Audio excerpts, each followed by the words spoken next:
Welcome back, first timers, but if you're new here, I'm David, and this is Terry. We're trying things for the first time, and you can too.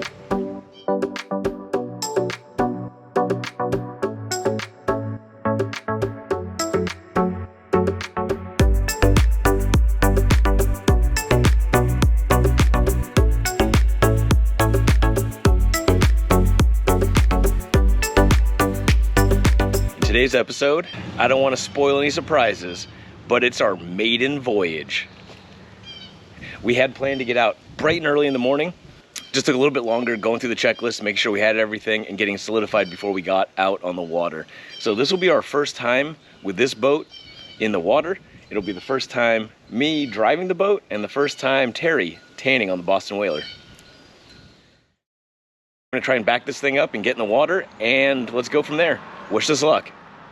She floats. We got her in the water. We got her backed up, right in, no problem. For a first timer, it took a couple back and forths, but we got it. She started right up. I don't know why I'm surprised, but now we're cruising. We're in idle speed in the no wake zone. Our plan right now is to kind of do laps around our bayou, slow and steady. We're not gonna get too far away. Terry's got her life jacket on. We have all of the proper equipment, and we're gonna just kind of ease into this now.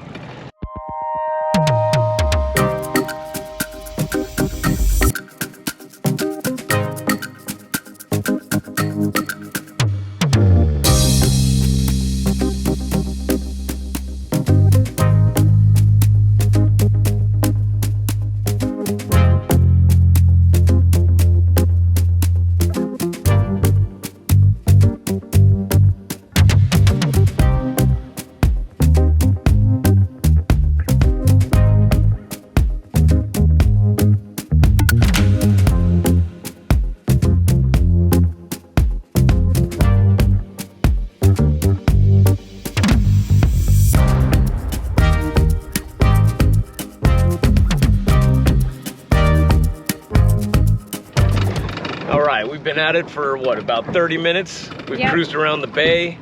We've checked out some of the areas where we want to go when they open, places to eat, docks to go to. So right now I think we're feeling a little bit more comfortable, a little bit more adventurous. So I'm only slightly seasick. So I think we're gonna probably follow the trail of people out to Crab Island and give that a whirl. All right, we're just getting to Crab Island. It's a semi-submersed island. It's a sandbar, more or less, that you can pull up, anchor, get out, hang out, walk from boat to boat. There's a lot of parties going on. There's vendors out here selling food, shirts, ice cream. They don't serve any alcohol out here, but you can bring your own. But if you're gonna be boating and drinking, definitely be careful. But we're gonna kind of just cruise by slowly. I don't know if we're gonna set anchor and get out, or we're just gonna kind of fly by and give it the once over. I guess you'll know shortly. So there's a lot of boats that you can rent. You can rent them by half day, full day. They have slides, they have charter boats. You can go watch dolphins and then come over here and hang out. There's so much to do. We made it to Crab Island. It's not super crazy right now. It's still early in the morning. We actually forgot the ladder. So we went through the checklist. We had everything we needed Coast Guard wise, but I forgot the ladder. Trying to think of another inventive way to get in and out of the boat. I'm thinking I can fashion some type of step ladder with the rope that we have on hand. We'll see if that works. Otherwise, one of us is gonna have to stay here forever. That'll be me. I fashioned a step ladder. I can get up and down, but I don't know, we'll see if Terry can. Otherwise, I'll have to pull her up. So that guy right there helped us out big time because I was putting the anchor in and the boat just kept drifting away. I didn't know that you need more length of line from the anchor. So he said about 2.5 lengths of the boat, and now the boat's not just floating down the way. So thanks to the local folks here to, you know, help us out when we're trying to figure this out as we go. But we're kind of staying away from everybody. We're a little bit further just so we don't interfere with anybody else's fun while we try and figure this out. Did we bring the... Did we bring the what? Speaker? I think so. We forgot the ladder and we forgot snacks. So we're gonna hit up one of these food vendors to give it the test because we are ill prepared for pretty much anything right now. We settled on what we're eating for lunch.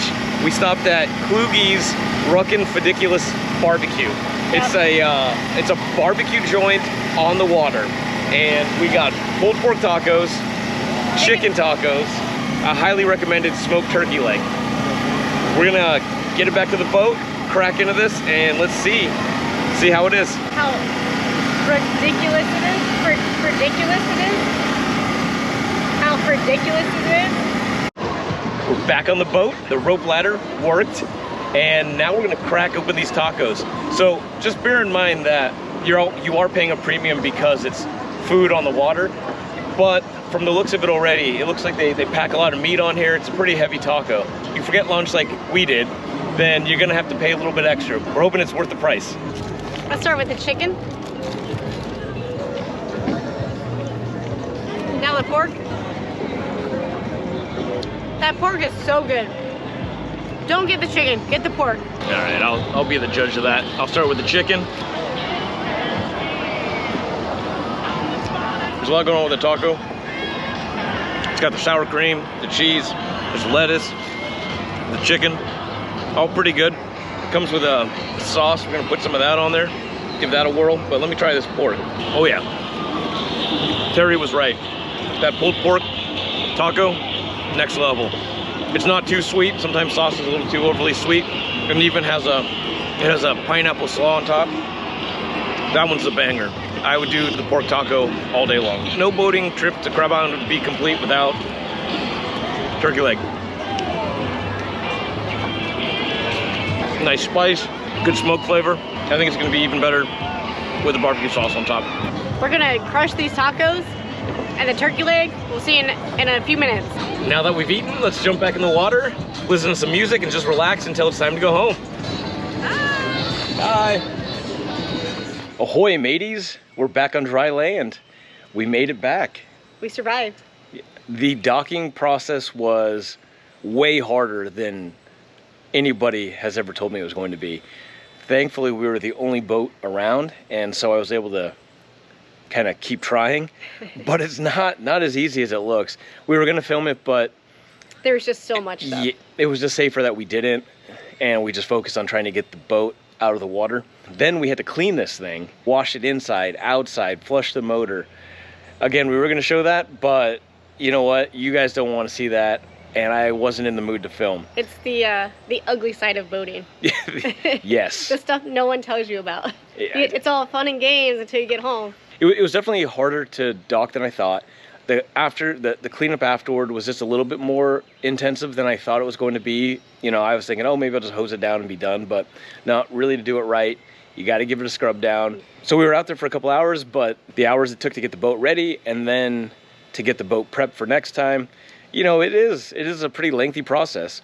With it being that labor intensive, I'm not sure we're going to be out on the boat every day, but I do see us getting out there a lot more in the future. So my advice to everybody that's trying to get into boating, just take your time, go slow. People are probably going to get angry, but I feel like there's a little bit more wiggle room if you take your time and you just slow down a lot. I thought going out on the boat was going to be a lot scarier than it was. In the end, it was really nice. Thanks again for following along for the First Timers Get Naughty series. And stay tuned for more with us on the boat. Don't forget to like, comment, and subscribe. First timers. High five.